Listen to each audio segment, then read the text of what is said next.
Hello viewers, আমি তানভীর আহমেদ নিজাম। আজ আমরা চলে যাচ্ছি কুয়ালালামপুর থেকে 120 কিলোমিটার দূরে সমুদ্র সৈকতের তীরে। তো আমাদের সাথেই থাকুন, আমাদের ব্লগটি উপভোগ করতে থাকুন। চলো না ঘুরে আসি অজানাতে, যেখানে নদী এসে নেমে গেছে।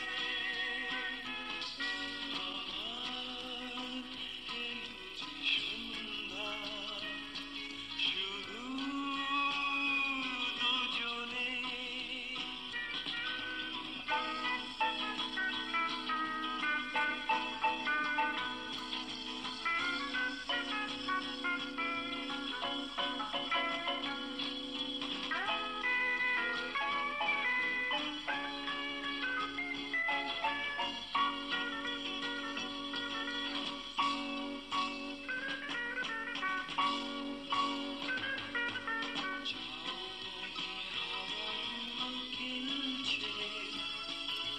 সাঁওতালি মেয়েগুলো চলছে, লাল লাল শাড়িগুলো উড়ছে, তার সাথে মন মোর দুলছে।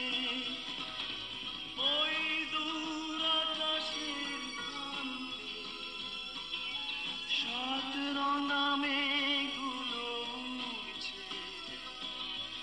ওই দূর আকাশের প্রান্তে।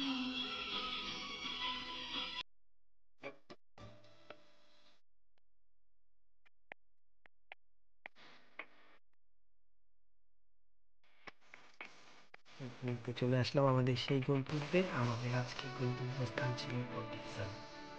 এক অসাধারণ সমুদ্রের গর্জন দেখার মতো তুললো একটি সৌন্দর্যমণ্ডিত স্থান।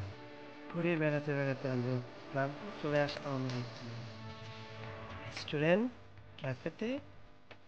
অতি স্বল্প সময় আমি কিছু খাবার খেয়ে নিব বন্ধুগণ। কিছুক্ষণ দেখতে থাকুন আমার ব্লগ।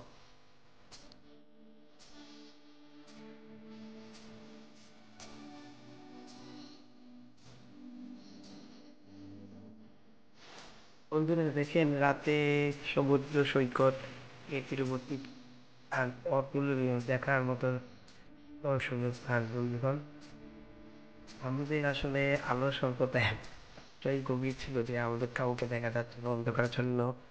বা সমুদ্রের গর্জন, সমুদ্রের পানি স্রোতগুলো অসাধারণ শুনতে লাগছিল।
মার্চ দেখতে দেখতে চলে আসলাম শেষ সময়ে, চলে যাচ্ছি। হয়তো নতুন কোনো স্থানে আবার নতুনভাবে নতুন ব্লগ নিয়ে দেখা হবে আপনাদের সাথে। সেই পর্যন্ত ভালো থাকুন। আসসালামু আলাইকুম।